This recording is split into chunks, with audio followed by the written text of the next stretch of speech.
Welcome csc200 to part 3 of our states database, and we're going to throw in some cities. We're not going to throw in every city in the country because that would be thousands upon thousands of cities. We're only going to do the top 100 most populated cities, which means there's going to be some states that don't have cities, or they don't have them listed because they don't have enough population in the top 100, because some of the bigger states will have all those cities that are most populated.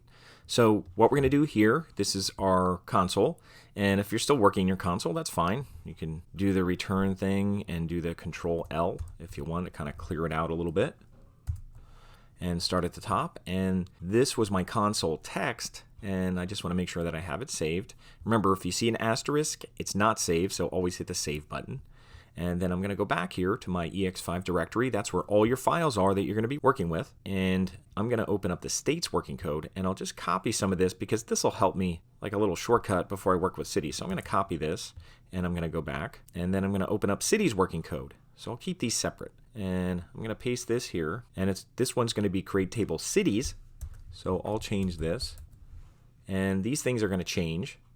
And if you're not sure what they're changing to, I'm just going to go over here again, and I'm going to go to Files, and I'm going to open this in a new tab. Remember, go into your databases, go into this directory, and then I'm going to open up cities.txt, and I'm going to highlight this whole thing, or do, I guess, a Control A, and copy it, Control C or Command C, and these are all going to be after here.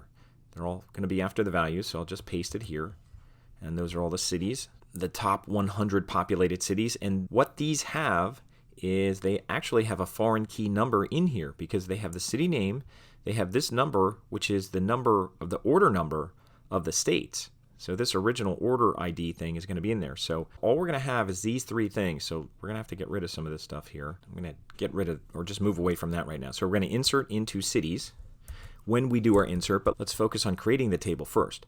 So we're going to create a table cities, and we're going to auto increment. We're going to give it their own ID. And I think we're just going to call it city ID. We'll call one called city ID. That'll be the city ID. It'll be an int. It'll be a primary key. And we'll do auto increment. That way we don't have to create it. Because notice we don't have any ID in here, so we're going to create it with auto increment. And make sure you have that spelled right. Increment and int, primary key, auto increment, and no commas. So don't mess that up again, like I did last time. And then what we're going to have, we don't have a whole lot of columns here. We're just going to have city, which is going to be a city name. We're not going to have an abbreviation. We could put that in with a join, but we're not going to do that right now. But what we are going to have here is we're going to have something, we'll call it a state ID. We'll call it state ID. And remember, that would be the same as the order ID. That'll be our foreign key. So we're going to use that to identify the state. Because we don't want to put states in here again, we want to pull it from the other table. That's the idea of using relational databases. So we're going to use a foreign key here for state ID. And you do have to make sure that it's the same data type. So we are going to put int because that's what it was on the other one. That was our primary key on the other one. So we're going to use state ID int. And then we're just going to have pop. We don't have size on this one. We're just going to have pop. So we're going to have pop, and we're not going to have this either. We're not going to have year established. We're just going to have pop int. Now, one thing we are going to include is our foreign key. And if you don't remember how to do the foreign key, just go back to your SQL and click on foreign key. Now, we're going to add something a little different in here, but here's foreign key, how it works. We already have a primary key, and we put that up there, so we don't have to do that. But it looks something like this, foreign key, and I could just copy this. That'll be fine. And obviously, it's not going to be person ID. The foreign key will be state ID.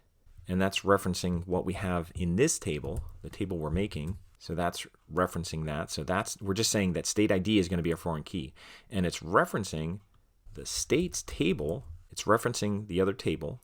And it's going to be using order ID from that. So we're going to use order ID. That's going to be from the states table. Now, one thing we're also going to put in here, and they don't show this in the W3 schools, but we're going to put in something on a different line here. We'll put one more line, and we're going to call something, we're going to use an on-delete cascade. And if you go to the MySQL tutorial, that new website that I showed you, you can read about that, but it's going to be on-delete, and we're going to say cascade. And what that means is and I have to finish that off. Actually, I don't have to finish that off. It has the parentheses here to finish it off, so I don't have to put it again. That's the one that's finishing it off. And what that does, if I delete it, because it's sharing a foreign key, if I delete something, like if let's say Hawaii gets nuked by a nuclear bomb and it's just gone, it's in the ocean. Then we would no longer have a Honolulu, so we couldn't have Honolulu in this list. So that would cascade. So if you lost the parent of that it was linked to, you would also lose the child. That's what Cascade does. And obviously you wouldn't be doing that with states. That's not a really good example, but you'd be doing that with products and suppliers. If you lost a supplier, you'd have to change that out in a normal database. So we're going to put that in, and maybe we'll try it out. We'll try to delete a state and see what happens, just to show how it works, just as an example, but not a great example. All right, so we have our create table cities. We're going to create our table first.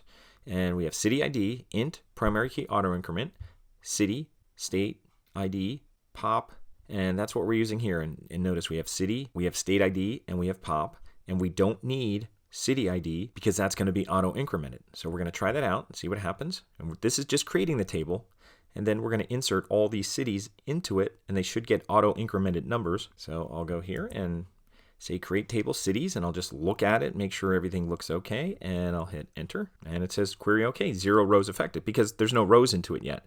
So we have our table, and if you just wanted to do show tables, just to make sure it's there, you could certainly do that. And there it is. I have cities and I have states. And if you're like, oh, I should have did that with a capital C or anything like that, remember, you could always drop table cities and then add it again, because you have your code right here. And remember, this is in the working code. This is the city's working code. And I'll just save what I have so far. And now what I'm going to do, now that I have that, is I'm going to insert all this stuff. And the way this works again, the insert into, again, if you just want to double check, even though we did it before, I'll scroll up here to the insert into. And if you just remember how it works, it's just insert into, that's the table. Then you list all the columns, and then you say values, and the values should match up with all the columns. So let's try that out. We'll say insert into cities, and we have the columns right here, so I can actually just cut them and paste them here, and that's all we're going to use is city, state, ID, and pop. We have city, state, ID, and pop, and again, if you're thinking, well, what about city ID? That's already there, so we don't have to put it in there because it's not here.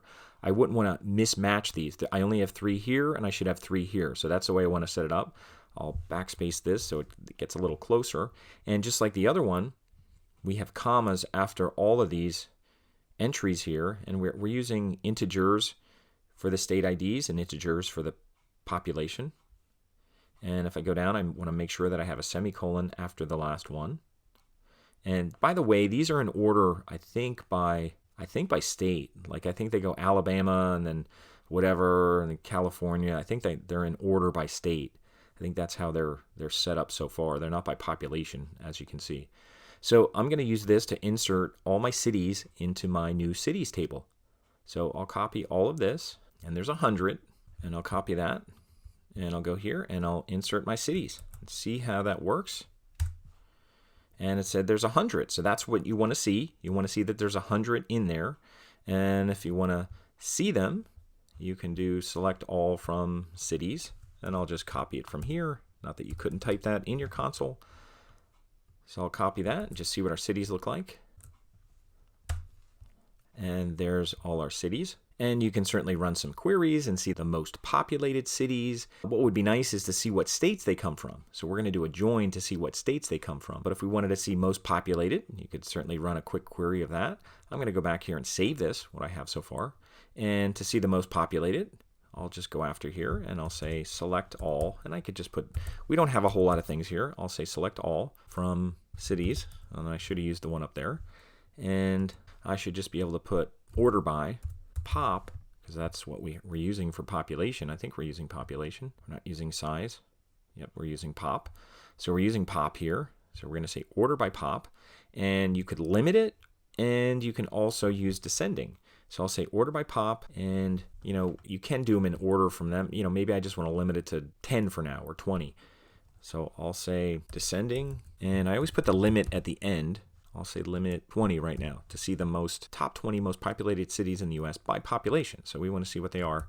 I imagine New York Los Angeles, things like that. So let's check this out, see what happens. And there they are. They start with New York, LA, Chicago, Houston, Philadelphia's in at number 5. So that makes sense. These are a lot of big cities where you have sports teams, all that kind of stuff. And what I'm going to do now is I'm going to take a break here because we're going to do some more queries and we're going to do a join. But before this video gets too long, I think I'll break here. And what you could do, remember, we just started with the cities here, so you can copy what you have so far, and you don't have to copy all of it. If you go up to where you started with your cities, which we didn't do a whole lot, here's all your query. You don't even need your query stuff, but if you went when you first showed your create table and all that kind of stuff with cities, if you actually just clicked here, or you double click if you want to do that, and then you go down to the bottom, and then you come down to what we just did here, and you shift click, and you can copy that and just go back to your console. Now, if you don't have your console open, remember you could always go to Files, Open it in a new window, but I have it right here, so I'm just going to paste it in the same file that I have so that I have my city stuff there, and then I could keep adding to it if I want. So that's my output text file. That's all your console. That's just kind of keeping record of everything that you outputted. So since I'm taking a break here, I'll save that. And then also my working code here, all my queries that I've done for cities so far, make sure I have them there. We're going to do a join, and we're going to do some more queries in part 4, but let me make sure that I have this saved. So you just have to go here and hit save, and that's all you should have to do for part 3. Part 4, we're going to do a join and just do a couple queries, and then we should be good with that. So I'll see you in part 4.